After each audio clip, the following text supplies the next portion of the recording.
네, 이 시간 하나님께서 저희에게 주신 말씀은 구약성경 시편 68편 1절부터 10절까지입니다.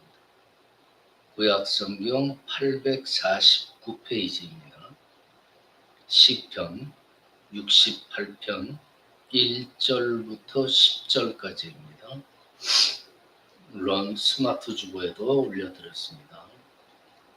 뜻을 잘 생각하시면서 한 목소리로 함께 봉독하십니다. 시작.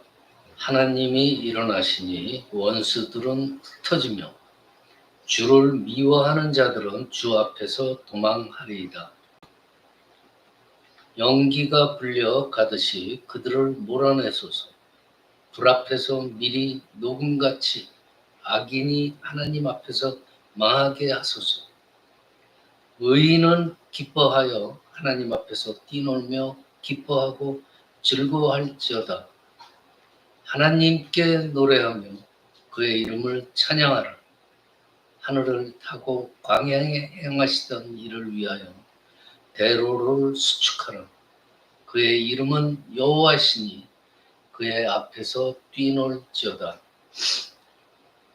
그의 거룩한 처소에 계신 하나님은 고아의 아버지시며 과부의 재판장이시라. 하나님이 고독한 자들은 가족과 함께 살게 하시며 갇힌 자들은 이끌어내사 형통하게 하시느니라. 오직 거역하는 자들의 거처는 메마른 땅이로다. 하나님이여 주의 백성 앞에서 앞서 나가사 광야에서 행진하셨을 때 땅이 진동하며 하늘이 하나님 앞에서 떨어지며 저 시내산도 하나님 곧 이스라엘의 하나님 앞에서 진동하는나이다. 하나님이여 주께서 흡족한 비를 보내사 주의 기업이 곰핍할 때 주께서 그것을 견고하게 하셨고 주의 회중을 그 가운데 살게 하셨나이다. 하나님이여 주께서 가난한 자를 위하여 주의 은택을 준비하셨나이다. 아멘. 네, 오늘 말씀의 주제는 가난입니다. 가난한 자들의 하나님. 하나님께서는 승리자이시죠. 이 승리자이신 하나님께서 권력자들과 원수들과 주를 미워하는 자들을 꼼짝 못하게 하고 고아와 과부와 가난한 자를 지키시고 돌보신다. 오늘 이 시편 기자의 이 진술을 듣고 그렇지, 하나님 그래야지, 그러면 그렇지 하면서 감동을 하죠. 근데 흔쾌하게 동의하기에는 어딘가 석연치 않은 구석이 있어요. 왜냐? 우리가 지금 몸담고 살고 있는 이 세상은 하나님 말씀처럼 그렇게 작동하지 않아요. 오늘 시편 기자의 진술처럼 작동하지 않아요. 자, 보세요. 가난한 사람들은 보편적으로 이 삶에서, 이 세상에서 무시당하기가 일쑤예요. 더 나아가서는 가난한 나라들 보세요. 국제무대에서 발언권이 아예 없거나 아주 있어도 약해요. 인류 역사를 보면은 이 아주 악한 권력자들이 있잖아요. 이 악한 권력자들이 심판받는 일은 간혹 있었어요. 가끔 있긴 하나 그렇게 흔치 않아요. 그냥 세상은 그렇게 굴러가고 있단 말이에요. 이런 마당에 하나님께서 뭐라 그래요? 악인들을 괴멸시키고 가난한 자들을 지키신다. 이 말이 지금 현실에 맞는 말인가? 이 말이 가당키나 한가? 우리 많은 그리스도인들은 시편 기자의 이런 고백을 그냥 단순하게 종교적인 그냥 수사로 여깁니다. 그리고 실제 삶에서는 이 정치 권력과 경제 권력에 의존해서 우리도 살아가고 있는 거예요. 자, 오늘 본문에 따르면은 악인은 원수라고 그래요. 이 악인은 원수고 주를 미워하는 자들이고 권력을 손에 쥔 자라 그래요. 반면에 의인은 누구라고 그래요? 고아들, 과부, 가난한 자들이 의인이라고 해요. 근데 보면 가난한 자라고 해서 다 의인이 아니죠. 부자라고 해서 뭐 다 악인입니까? 아니죠. 권력을 잡은 자들이라고 해서 다 악인들입니까? 아니죠. 오히려 반대로 부자이면서 권력자이면서 의인이고 가난하면서도 악인이 될 수가 있어요. 그러니까 앞서 말한 그 이분론적으로 딱 결정지어서 말을 하는 거는 그냥 표면적으로만 보고 얘기하는 거예요.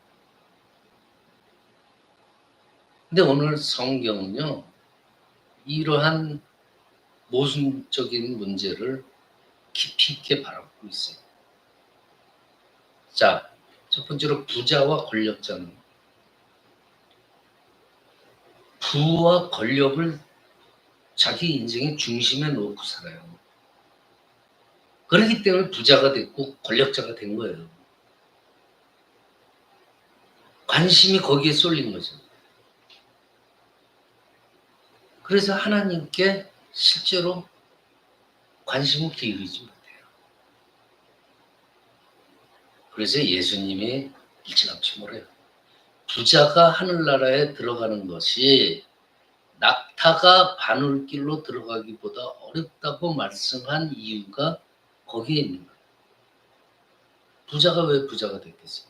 부자라는 목표를 두고 거기에 관심을 두고 달려나갔기 때문에 부자가 된 거예요. 권력자들이 왜 그 권력을 잡기 위해서 거기에만 관심을 갖고 열심히 매진했기 때문에 권력을 잡은 거예요. 그러니까 상대적으로 뭐예요? 하나님께 관심을 갖지 못해요.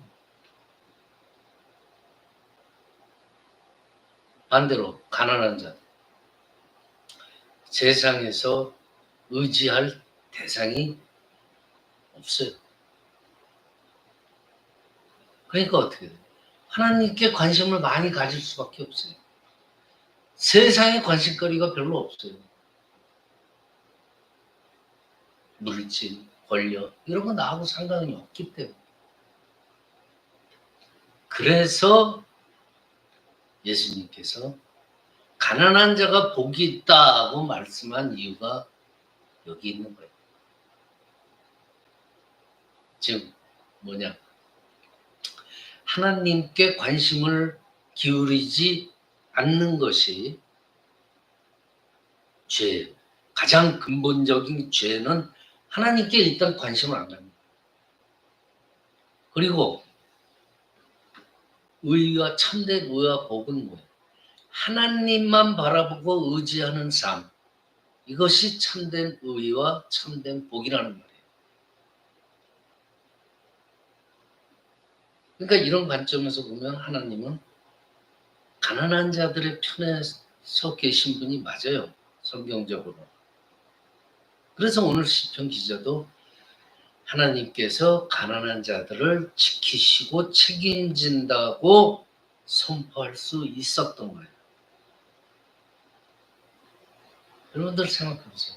결국 우리 마지막에 어떻게 돼요? 모두들 한 분도 빠짐없이 언젠간 그 누구도 정말 우리가 어느 누구한테나 그 무엇에도 의지할 길이 없는 완벽한 알거지가 되는 순간이 있어요. 그렇죠? 내 생의 마지막. 그 순간에 나를 받아주실 분은 뭔가, 누군가.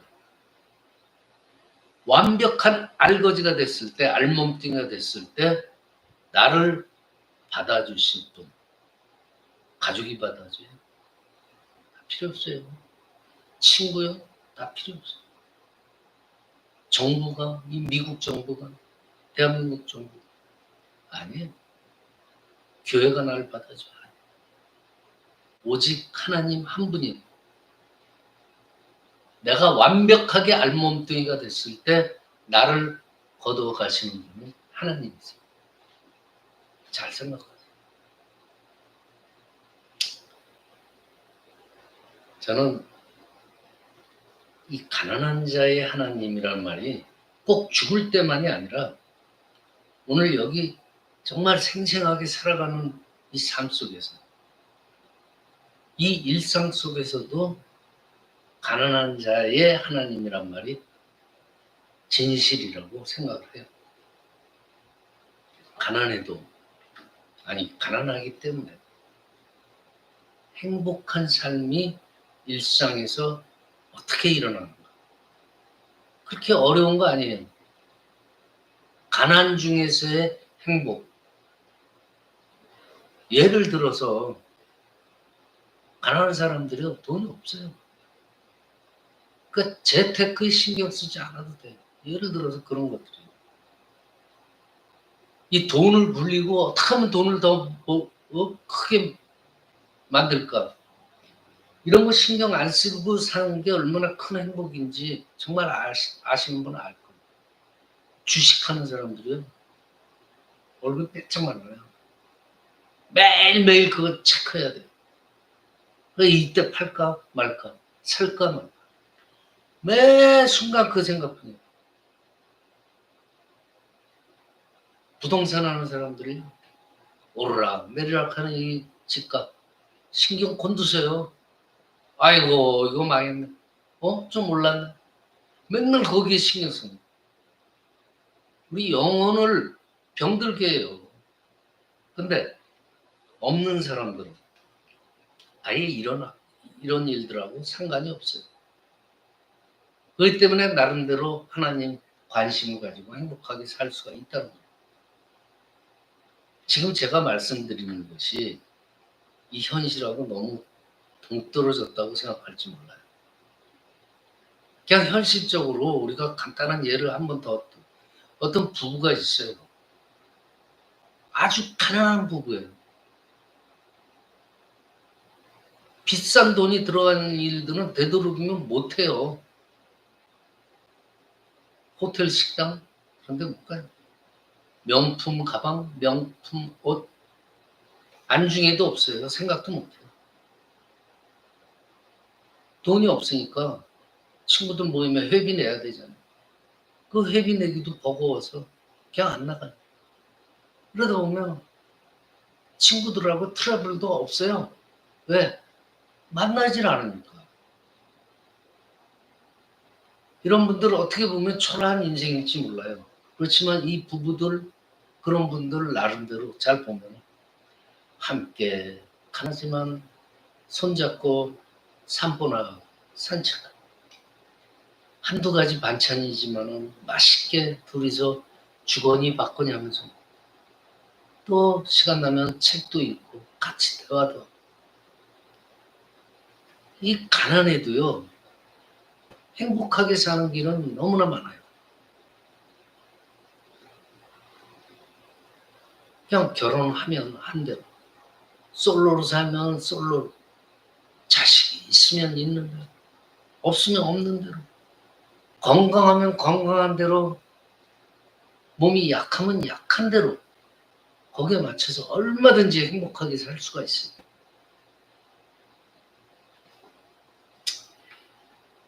가장 소박한 삶에서 가장 깊은 삶의 의미를 찾는, 여러분들 그래서 일부러 가난해지라고 설득하는 게 아니에요. 가난해도 얼마든지 행복하게 살아갈 수 있다고 조언을 드리는, 이게 말이 안 돼요?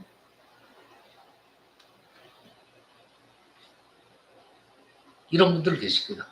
모르는 소리 하지 마시오. 목사님, 가난해보지 않아서 모르나 본데, 가난이라는 것이 얼마나 우리의 삶을 지치게 하는지 목사님이 몰라서 비현실적인 설교를 하는 거라고 그렇게 말씀하시는 분들 계세요. 그렇지만 저는 지금 가난 자체가 아니에요. 하나님을 설교하는 중이에요. 저는 지금 가난을 설교하는 게 아니에요. 하나님. 그 하나님은 자, 우리를 하나님의 형상으로 창조하셨어요. 하나님은요, 선하시다고 그래요. 그리고 하나님의 능력은 절대 무한이라고 그랬잖아요. 절대적인. 그러면서 하나님이 우리를 지으실 때 고난과 환난 속에 집어넣으려고 지으셨겠어요? 우리가 가난으로 인해서 그 누구도 하나님의 형상을 잃지 않게 하십니다. 그런 하나님을 믿고 알고 따른다면 우리들의 삶이 얼마나 오묘하고 풍요로운지를 저절로 느끼게 됩니다. 가난하고 상관없어요. 하나님을 알고 믿는다. 이게 중요합니다. 그 안에서 인생의 깊이를 누릴 수 있고 인생의 행복, 풍요를 누릴 수 있다는 거예요. 여러분들 가난하게 살아도요. 그거는 그 가난 속에서 얼마든지 행복한 일들을 찾을 수가 있어요. 그 행복을 보는 눈만 있다면 얼마든지 가난 속에서 행복을 찾을 수 있어요. 그걸 찾지 못하면 그야말로 여러분들이 말하는 가난이라는 거는 정말 인생 저주가 되는 거죠.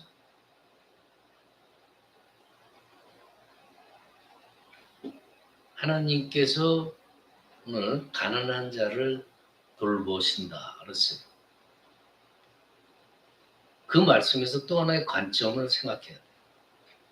하나님의 형상으로 창조되었다는 사실. 정말 실제로 믿는 사람이라면요. 하나님이 우리를 공률히 여기신과 같이 우리도 하나님의 마음을 조금이라도 닮은 사람이라면, 믿는 사람이라면 가난한 자를 돌보는 일에 실제로 관심을 기울이라는 그런 관점이. 비록 나도 가난하지만 나보다 더 가난한 사람, 더 곤란에 빠진 사람, 더 환난을 당한 그분들을 위해서 사랑을 베풀 줄 아는 그러한 관점이 있어야 되는 거예요. 그런 사랑을 베풀고 남을 도울 수 있는 그런 일에 관심이 없다면요. 그건 어떻게 보면 하나님을 믿는다고 말할 수 없어요. 구체적으로 보면 가난한 자를 돌본다.